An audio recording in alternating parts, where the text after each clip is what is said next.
तो हेलो मेरे जितने भी शिक्षक भावी शिक्षक साथी हैं, साथी महिला पुरुष जितने भी हैं, उम्मीद करता हूँ कि आप लोग बहुत अच्छे से पढ़ रहे होंगे, स्वस्थ होंगे। और इस बार जो बीपीएससी का आपका एग्ज़ाम होना है दोस्तों, तो उसमें आप दोस्तों अब 2 से मुश्किल से 2 महीना भी आपके पास समय नहीं है। तो इसी केस में आप दोस्तों थ्योरी पे कम समय देके मैं इसीलिए आपके लिए ज़्यादा से ज़्यादा क्वेश्चन का सेट ला रहा हूँ।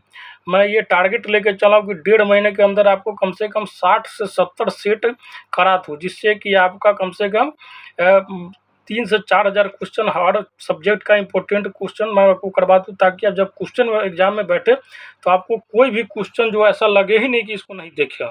ठीक है दोस्तों, और यहीं से पूरा छपेगा दोस्तों, एकदम भेरी भेरी जो प्रीवियस ने पूछा गया इंपॉर्टेंट सब उस सब का सेट मैं लेके आ रहा हूँ।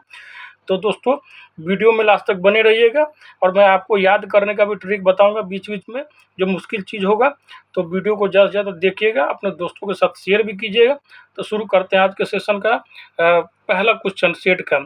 ये जो मैं सेट शुरू करने जा रहा हूँ दोस्तों, ये कला एवं संस्कृति से, और इसको हर एग्जाम में बहुत ज़्यादा टारगेट किया जाता है।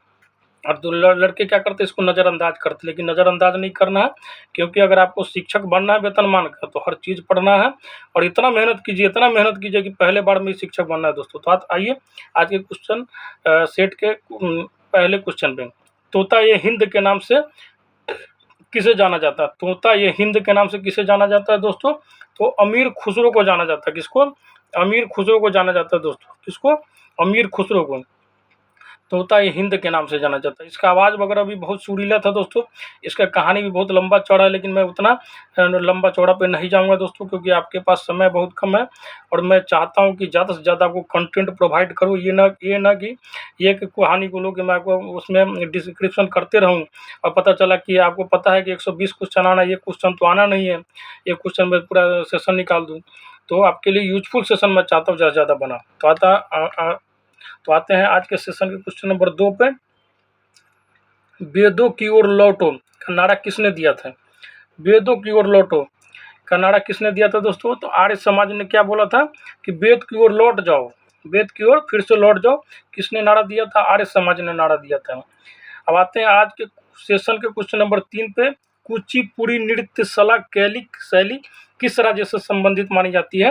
तो दोस्तों कुचिपुड़ी नृत्य कला शैली जो है आंध्र प्रदेश की है। इसको याद रखने का ट्रिक मैं बता देता हूँ दोस्तों। जो आंध्र प्रदेश में, मतलब एक तरह से ध्यान रखिए कि अंधा, आंध्र प्रदेश में क्या ध्यान रखिए? अंधा। तो अंधा आदमी क्या होता है? कच्चा पूरी खा के नाचने लगता है। अंधा आदमी क्या करता है? कच्चा पूरी खा के नाचने लगता है। मतलब आंध्र प्रदेश में कुचिपुड़ी नृत्य चलता है। कुचिपुड़ी नृत्य कहाँ चलता है दोस्तों? आंध्र प्रदेश में। तो ये सब ऑप्शन भी ध्यान रखिए। केरल में दोस्तों कौन सा नृत्य चलता है? तो केरल में नृत्य जो चलता है दोस्तों, कथकली चलता है। कौन सा? कथकली। तमिलनाडु में चलता है दोस्तों भरतनाट्यम। केरल में क्या चलता है दोस्तों? कथकली। ध्यान रखिएगा, केरल में क्या चलता है? कथकली। तमिलनाडु में क्या चलता है दोस्तों? भारतनाट्यम। भारतनाट्यम चलता है दोस्तों, ध्यान रखिएगा। और उड़ीसा में क्या चलता है? ओडिसी। उड़ीसा में क्या चलता है दोस्तों? ओडिसी। ध्यान रखिएगा। अब आते हैं आज के सेशन के क्वेश्चन नंबर 4 पे। यामिनी कृष्णमूर्ति का संबंध किस शास्त्रीय नृत्य से है? यामिनी कृष्णमूर्ति जो थी एक महिला थी, इसका संबंध पूछ रहा है किस शास्त्रीय नृत्य से है दोस्तों? तो भारतनाट्यम से। भारतनाट्यम किस राज्य का लोक नृत्य है दोस्तों? शास्त्रीय नृत्य है। तो अभी मैं बताया हूँ तमिलनाडु का। पहले क्वेश्चन में, इससे पिछले वाले क्वेश्चन में बताया हूँ कि भारतनाट्यम किसका है दोस्तों? तमिलनाडु राज्य की शास्त्रीय नृत्य है। और उसी में मतलब भारतनाट्यम करने वाली एक बहुत ही फेमस महिला जो है यामिनी कृष्णमूर्ति है।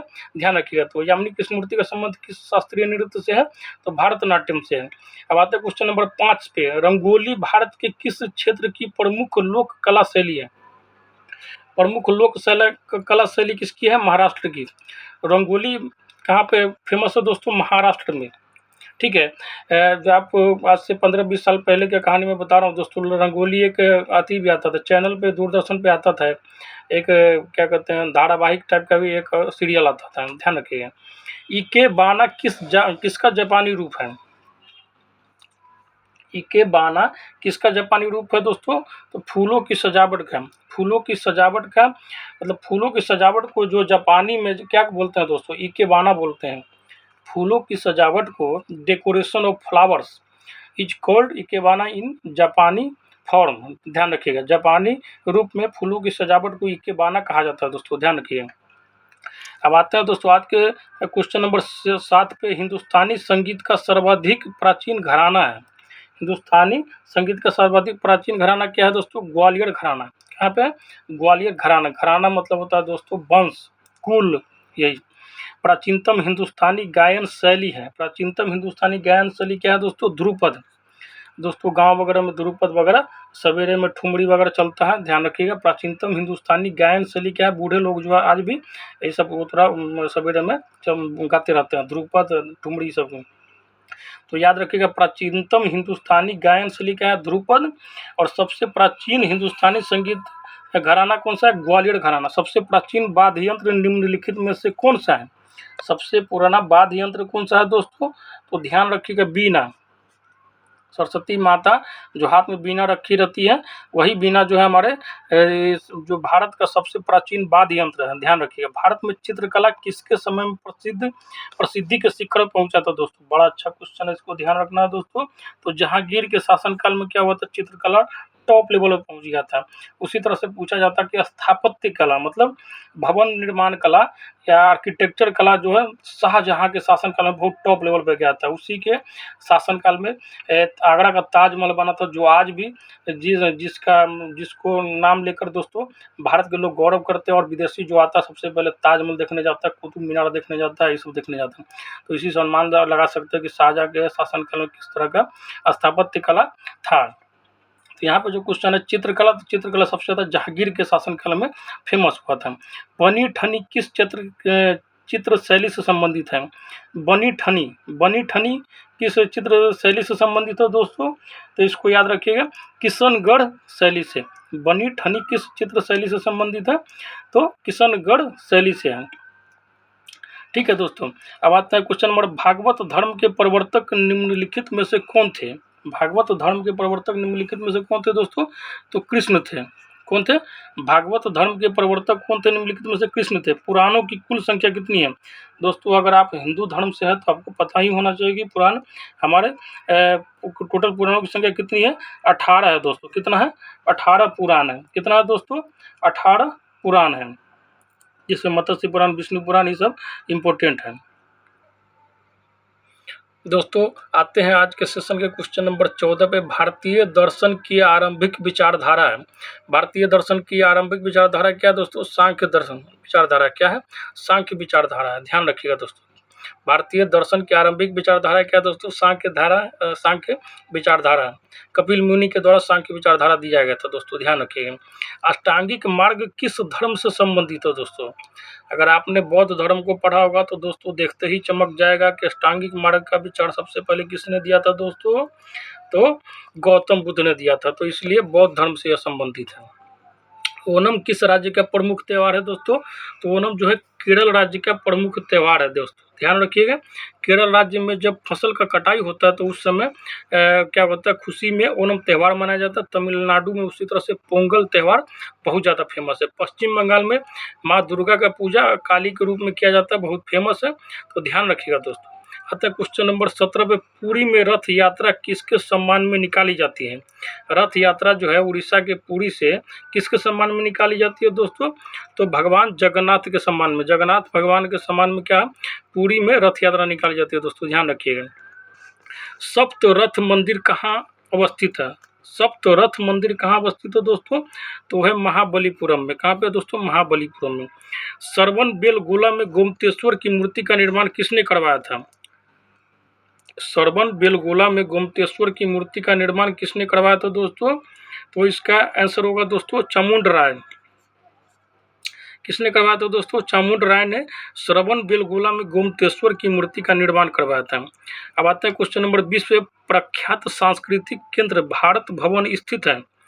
कहाँ पे स्थित है दोस्तों? प्रख्यात सांस्कृतिक केंद्र भारत भवन कहाँ स्थित है दोस्तों? तो इसका आंसर हो जाएगा भोपाल में। भारत भवन कहाँ है दोस्तों? भोपाल में। उज्जैन का प्राचीन काल में क्या नाम था? उज्जैन को प्राचीन काल में किस नाम से जाना जाता था दोस्तों? तो अवंतिका के नाम से जाना जाता था उज्जैन को। अब महाभारत वगैरह देखिएगा दोस्तों तो उसमें अवंतिका का नाम का बहुत ज़्यादा जिक्र हुआ है, ठीक है ना। कांधार दोस्तों देखिएगा, मत्स्य जो राजस्थान है उसका मत्स्य वाला एरिया बोला जाता था, मत्स्य नगर। अवंतिका उज्जैन को बोला जाता था। उसके बाद कन्नौज, अवध, ये सब का ज़्यादा यूज हुआ है दोस्तों। अब आते हैं क्वेश्चन नंबर 22 पे। प्रख्यात बोरोबुदुर का बौद्ध स्तूप स्थित है। बोरोबुदुर का बौद्ध स्तूप कहाँ पे स्थित है दोस्तों? तो वो है जावा में। जावा कहाँ पे दोस्तों? इंडोनेशिया में पाया जाता है। इंडोनेशिया की राजधानी कहाँ है दोस्तों? जकार्ता है। तो ध्यान रखिएगा, बोरोबुदुर का बौद्ध स्तूप कहाँ पे स्थित है? जावा द्वीप में स्थित है। कंबोडिया स्थित अंगकोर वाट मंदिर किस देवता को समर्पित है दोस्तों? तो इसको ध्यान रखिएगा दोस्तों, विष्णु को समर्पित है। आपको मैं बता देता हूँ कि विश्व में सबसे बड़ा अगर हिंदू का कोई मंदिर है तो यही है अंगकोर वाट का मंदिर, जो है जो कंबोडिया में है, और विश्व का सबसे बड़ा हिंदू का मंदिर है। तो ध्यान रखिएगा दोस्तों, सबसे ज़्यादा हिंदू भारत में भले ही है, लेकिन सबसे बड़ा हिंदू का मंदिर कहाँ पर दोस्तों? कंबोडिया में है। अंगकोर वाट मंदिर के नाम से जाना जाता है। और किस देवता को समर्पित है? किस देवता की मूर्ति यहाँ पे है? तो विष्णु की। भारतीय नाट्य संस्थान कहाँ पे स्थित है दोस्तों? तो इसको ध्यान रखिएगा, भारतीय नाट्य संस्थान कहाँ पे दोस्तों? नई दिल्ली में है। इसको NSD बोला जाता है दोस्तों। राष्ट्रीय साक्षरता मिशन की शुरुआत कब हुई? राष्ट्रीय साक्षरता मिशन की शुरुआत कब हुई दोस्तों? तो 1988 ईस्वी में हुई थी। भारत में सबसे अधिक बोला जाने वाला भाषाई समूह है। सबसे ज़्यादा कौन सा समूह है जो बोला जाने वाला भाषाई समूह कौन सा है दोस्तों?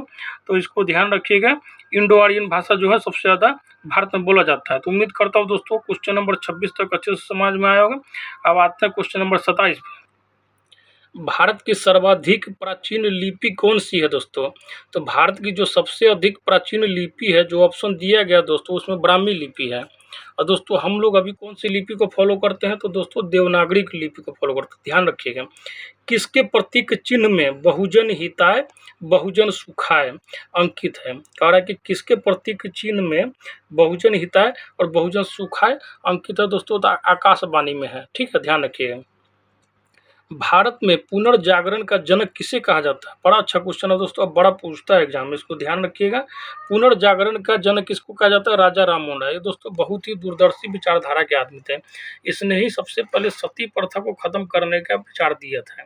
सती प्रथा पहले एक समाज में ऐसी कलंक विचारधारा थी जिसमें अगर कोई पति मर जाता था किसी स्त्री को, तो उसके साथ ही पत्नी को चिनवा दिया जाता था दीवार में। सोचिए कितना घिनौना कृत्य था समाज में। अब आते हैं क्वेश्चन नंबर 30 पे। केरल में सर्वाधिक प्रचलित शास्त्रीय नृत्य है। केरल में सबसे ज़्यादा कौन सी शास्त्रीय नृत्य जो प्रचलित है दोस्तों? तो कथकली है।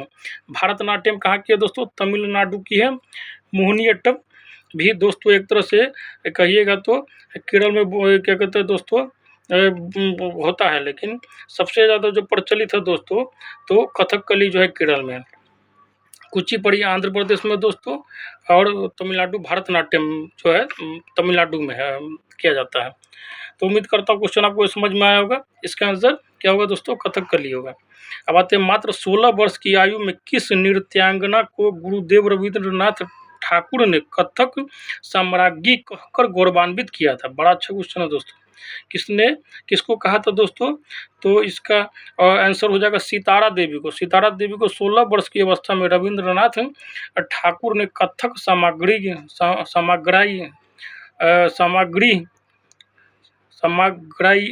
सामग्री कहकर गौरवान्वित किया था दोस्तों। थोड़ा उच्चारण में इसका डिफिकल्टी आ रहा है, और ध्यान रखिएगा इसको। फुलकारी लोक कला कहाँ प्रचलित है? फुलकारी लोक कला कहाँ प्रचलित है दोस्तों? तो हरियाणा में है। कहाँ पे? हरियाणा में। कर्नाटक संगीत का पितामह किसे कहा जाता है? कर्नाटक संगीत का पितामह किसे कहा जाता है? पुरंदर दास को कहा जाता है दोस्तों, ध्यान रखिएगा। अल्लाह रखा किस वाद्य यंत्र से संबंधित है? अल्लाह रखा किस वाद्य यंत्र से संबंधित दोस्तों? तो तबला से थे, ठीक है ना। जाकिर हुसैन भी दोस्तों तबला से संबंधित है, बहुत फेमस है। बिस्मिल्लाह खान शहनाई से थे। हरिप्रसाद चौरसिया जो थे बीना से थे दोस्तों, इसको ध्यान रखिएगा। निम्नलिखित में से कौन सा वाद्य यंत्र वायु द्वारा संचालित होता है? वायु द्वारा कौन सा संचालित होता है दोस्तों? तो इसको ध्यान रखिएगा, शहनाई। शहनाई जो होता है किस वायु द्वारा संचालित होता है। शहनाई को बजाने वाला सबसे फेमस आदमी क्या था? बिस्मिल्ला खान, जिसकी मृत्यु हो गई कुछ ही दिन पहले। जाकिर हुसैन सबसे बड़ा तबला वादक थे भारत के, ठीक है। और ए आर रहमान का भी आपने नाम सुना होगा, वो भी बहुत अच्छा बड़े म्यूजिशियन है। मुगल कालीन शासकों में किस शासकों के काल को चित्रकारी का स्वर्ण काल कहा गया? चित्रकारी का स्वर्ण काल किसके काल को कहा गया दोस्तों? तो जहांगीर के काल को कहा गया। और स्थापत्य कला का स्वर्ण काल किसके काल को कहा गया? शाहजहां के काल को कहा गया है। जैन धर्म के वास्तविक संस्थापक किसे माना जाता है? जैन धर्म का वास्तविक संस्थापक किसको माना जाता है दोस्तों? तो महावीर को माना जाता है। सबसे पहले तीर्थंकर जो थे दोस्तों, ऋषभ देव थे, तो इस हिसाब से ऋषभ देव को माना जाना चाहिए। लेकिन सबसे ज़्यादा जैन धर्म को एक ग्रोथ में, मतलब विकास में, महावीर जो 24वें तीर्थंकर थे उनका योगदान था। इसीलिए जैन धर्म के वास्तविक संस्थापक के रूप में किसको जाना जाता है? वर्धमान महावीर को जाना जाता है। त्रिरत्न सिद्धांत, सम्यक धारणा, सम्यक चरित्र, सम्यक ज्ञान किस धर्म की महिमा है दोस्तों? तो इसको ध्यान रखिएगा, जैन धर्म के त्रिरत्न किसकी धारणा है? जो सम्यक धारणा, सम्यक चरित्र और सम्यक ज्ञान जैन धर्म की है। शून्यवाद के प्रवर्तक कौन माने जाते हैं? शून्यवाद के प्रवर्तक कौन माने जाते हैं दोस्तों? तो नागार्जुन माने जाते हैं। ध्यान रखिएगा, बड़ा इंपॉर्टेंट क्वेश्चन है, बड़ा रिपीट होता है। युगादि नववर्ष पर्व है। युगादि नववर्ष पर्व है दोस्तों, किसका नववर्ष पर्व है? तो गुजरातियों का है। गुजराती जो है युगादि नववर्ष पर्व को मनाते हैं।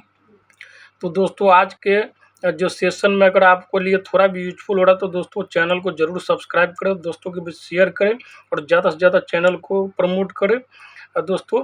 और मैं इस सब बातों को ध्यान में रखते हुए एक बात और ध्यान रखना कि सबसे ज़्यादा दोस्तों आप लोग को मेहनत करना है। वेतनमान का टीचर बनना है दोस्तों, बीपीएससी का शिक्षक बनना, तो बहुत मेहनत करना पड़ेगा। एक एक सेट का क्वेश्चन बनाइए दोस्तों, इतना क्वेश्चन बनाइए कि हर एक मतलब क्वेश्चन आपको दिखा हुआ लगे एग्जाम में। तो आते हैं दोस्तों आज के सेट के क्वेश्चन नंबर 41 पे। ब्लैक पैगोडा के नाम से कौन सा मंदिर प्रसिद्ध है? ब्लैक पैगोडा के नाम से कौन सा मंदिर प्रसिद्ध है दोस्तों? कोणार्क का सूर्य मंदिर।